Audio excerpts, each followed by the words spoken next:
días. Bueno, muy buenos días. Escuchando la referencia tuya a la visita a Guaraní, ¿no? Yo creo que ya está, el programa de Salto está hecho. Sí, sí. Ya con eso cumplimos por hoy. Bueno, ¿y qué tema nos ocupa hoy? Hoy es una segunda parte, Hoy es ¿no? una segunda parte de la Aurora, Ujú. ya que en la anterior lo que hicimos referencia fue al año 1976, Sí, donde se registra el primer hecho que decíamos que quien toma conocimiento del mismo es Arday, Carlos Arday, sí.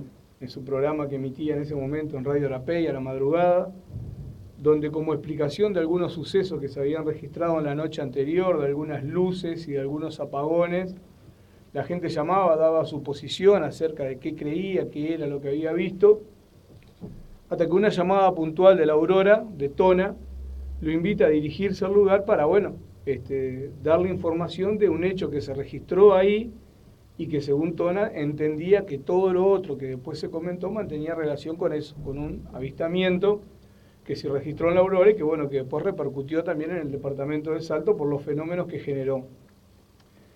Y algunas cuestiones que llaman la atención, ¿no? Porque cuando Ardáiz va hacia el establecimiento, va también con Carlos Díaz, con el periodista Carlos Ujú. Díaz, que en ese momento era cronista del diario El Pueblo. Sí. Al otro día Arday hace referencia a lo que pudo observar, hace referencia a lo que habló con el mismo Tona, pero sin embargo no aparece en la prensa escrita de Salto ninguna referencia al hecho ocurrido. Después que terminamos el programa, la audición anterior, uno de los materiales que yo no manejaba era esa versión de prensa del día posterior a los hechos, Ujú. que es un material sumamente necesario. Lo que sí tenía era referencias hacia ese día y a partir de ahí todo lo que se escribió. Y llamó mucho la atención porque recurrimos a los archivos del diario El Pueblo. Este hecho había ocurrido en marzo del 76. Sin embargo, en marzo del 76 no aparece información. Lo que supusimos es, bueno, quizás que quien tomó la información desde el presente, desde la contemporaneidad nuestra, omitió alguna fecha y quizás que no fue en marzo, quizás que fue en febrero o hasta enero, o quizás que pasó en abril. Y revisamos los diarios desde enero hasta julio del año 76 y no hay ninguna mención al hecho de la Aurora. Lo cual llama la atención, porque primero que es una noticia que fue muy destacada, que fue destacada por la radio, pero que no apareció en la prensa. Y lo curioso es que teniendo el diario un cronista que fue hacia el lugar, al otro día no existe ninguna información Claro. acerca del hecho. Y esto me llamó mucho la atención, asociado con aquello que comentaba también cuando terminaba el programa, de que la referencia que realiza Tona sobre el avistamiento, un Tona que dice que venía de donde hoy está ubicada la gruta, Ujú. arriando las vacas hacia el establo para luego ser ordeñadas, ve una luz por encima de la zona donde guardaban las pasturas, que salen corriendo pensando que esa luz podía tener que ver con un incendio, sin embargo no, es allí donde ve el ovni parado a determinada distancia.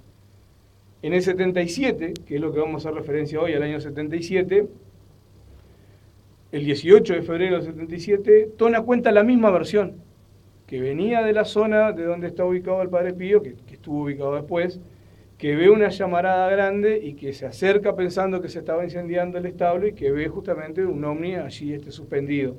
Lo que varía en esta versión es la altura del ovni, pero después los fenómenos generados más o menos son los mismos. Entonces la pregunta es, ¿Tona dijo dos veces lo mismo?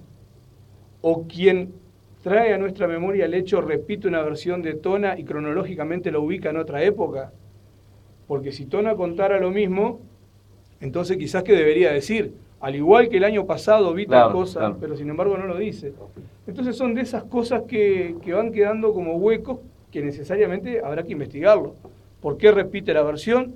O si quien lo trajo a la memoria ubicó mal, desfasada cronológicamente la versión. ¿Y por qué no aparece en el diario?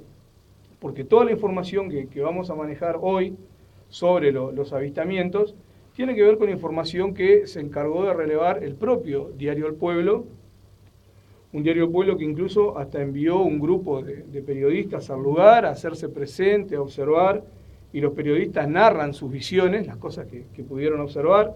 En el 2013, ya en otra época, el Diario El Pueblo también envía un grupo de periodistas Entonces, es un poco llamativo esto, ¿no? ¿Por qué cuando ocurrió el primer hecho no aparece la noticia? Sin embargo, en el año 77 esta noticia es prácticamente cotidiano, ¿no? No aparece en los medios escritos, pero decís que sí en la radio. Apareció, claro, apareció en la radio Claro, en el porque 76. Carlos Ardáiz fue el que, Claro, el que mencionó eso. Con Carlos no hablaste. Con Carlos no, pero lo que tengo pensado es continuar estudiando esto, porque en realidad se nos abrió una beta, ¿no? Veníamos con el relato y se nos abrió una beta de estudiar qué pasó en el 77 y hablar con Carlos Ardáiz, sí, para poder corroborar algunos hechos, y bueno, lo llamativo de esto, porque incluso ese año 76 fue el año que se estaba construyendo la represa de Salto Grande, se inauguraban las viviendas del barrio San Martín, existieron algunos terremotos en la zona de Nicaragua, de El Salvador, todo eso estaba en el diario, o sea que las noticias más mínimas, por poco que parezca, estaban en el diario. Algunos se podrán preguntar, bueno, ¿por qué no lo consulta con Carlos Díaz, que fue el otro que nombró? Bueno, decirles que Carlos está pasando por un problema de salud bastante importante, muy difícil, vaya el saludo para toda la familia. Imposible, ¿no? Hablar en estos momentos con él de estos temas. Intentamos hacerlo y bueno, tuvimos conocimiento de esto, así que bueno, nos sumamos al saludo. Hubo en esa época un terremoto que se sintió acá también. Hubo un terremoto que se sintió acá, incluso algunos físicos analizaban que las manifestaciones que se veían de esos resplandores en el cielo tenían que ver con algunas condiciones meteorológicas que se estaban dando en ese momento y que no habían sido usuales hasta la época, como ser, por ejemplo, la baja presión, la gran humedad existente, y que eso generaba un efecto similar a las auroras boreales que hacía que en Salto pudiera observarse eso. Ahora, algunas cuestiones que operan acá como común denominador, se registraban apagones de luz, que no estaban programados y que sin ninguna información al respecto luego se reintegraba la luz sin que nadie hubiera interferido para solucionarlo. Y eso también es llamativo.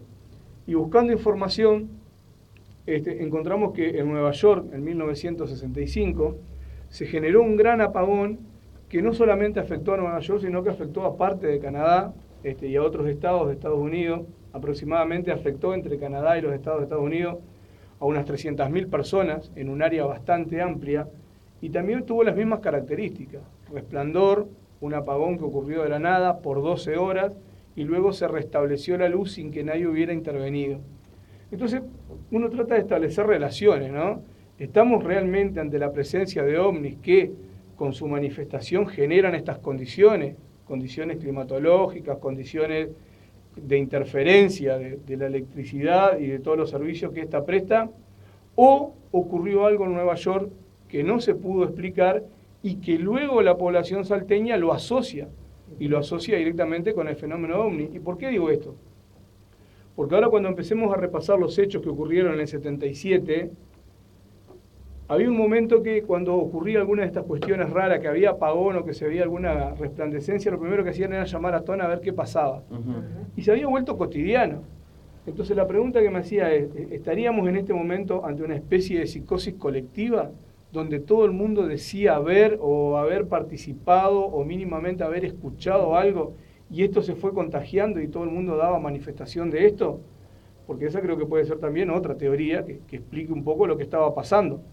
Por lo tanto, en esta segunda parte lo que vamos a hacer es describir algunos hechos que ocurrieron puntualmente en la estancia de Tona, en febrero, donde ocurrieron 3 hechos, otros hechos que ocurrieron en Quebracho y en Chapicuí, otros hechos que ocurrieron en Salto, y luego, si da el tiempo, y creo que en realidad va a ser parte de esto de una tercera entrega, bueno, ¿qué piensan las revistas especializadas en esto y los investigadores especializados en el tema? Porque, bueno, alguna explicación también trataron de darle. Tenemos que decir que estos hechos ocurrieron entre la zona de Salto y la zona de Quebracho, y ocurrieron entre el periodo del año 77, del 13 de febrero hasta el 26 de febrero. Vamos a revisar después la prensa a ver si se hace registro de algún otro hecho más que haya sido olvidado por estos cronistas, ¿verdad?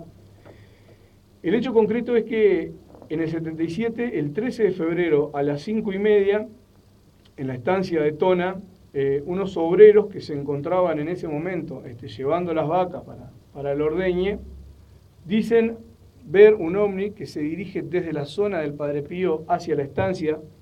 En este caso, el ovni lo observan a 150 metros y según ellos mantiene una altura de aproximadamente unos 10 metros y la descripción que dan del ovni es que este ovni tiene aproximadamente 3 metros de diámetro. Quienes lo ven son empleados, le avisan a los hijos de Tona, le avisan a Tona.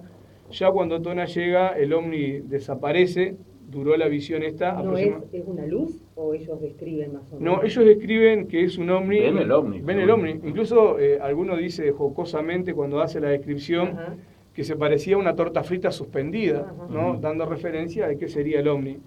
El hecho es que estas constantes apariciones llevaron a que la propia Fuerza Armada, unos años después, creara dentro de su organismo y dentro de la dependencia que tiene, CRIDOMNI, que es justamente la institución que se dedicaba a estudiar este tipo de casos, porque bueno, se fueron multiplicando los registros de avistamientos.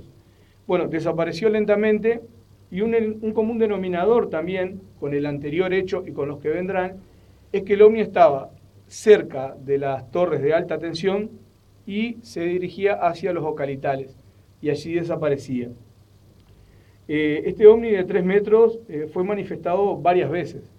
Algunos teóricos de estos temas que han investigado plantean que en realidad la nave madre es mucho más grande, que envía a la nave grande naves teledirigidas, que sería lo que habría visto esta gente en la aurora. Pero ellos lo describían como un ovni y esta es a lo cual debemos aferrarnos, ¿verdad? Esto fue el 13 de febrero. El 14 de febrero, que es un lunes, a la noche, a las 0 horas, se encontraba la señora de Tona con una hija viendo televisión.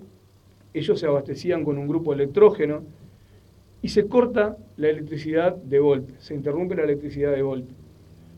No lo asocian a esto con el corte de la transmisión ni con que nadie haya apagado el grupo electrógeno, porque cuando se apagaba el grupo electrógeno lo que ellos hacían era reducir la carga, dejarle una carga inferior para abastecerse de una mínima energía en la casa, ¿no? Las luces mínimamente.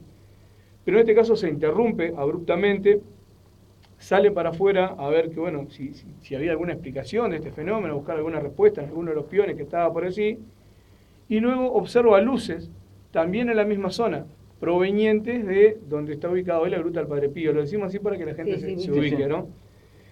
Observa luces, observa como un zumbido fuerte, siente un zumbido fuerte, y bueno, lo que hace es, asustada directamente, se va, cierra las puertas y se acuesta a dormir. Al otro día, bueno, los comentarios de lo que había ocurrido.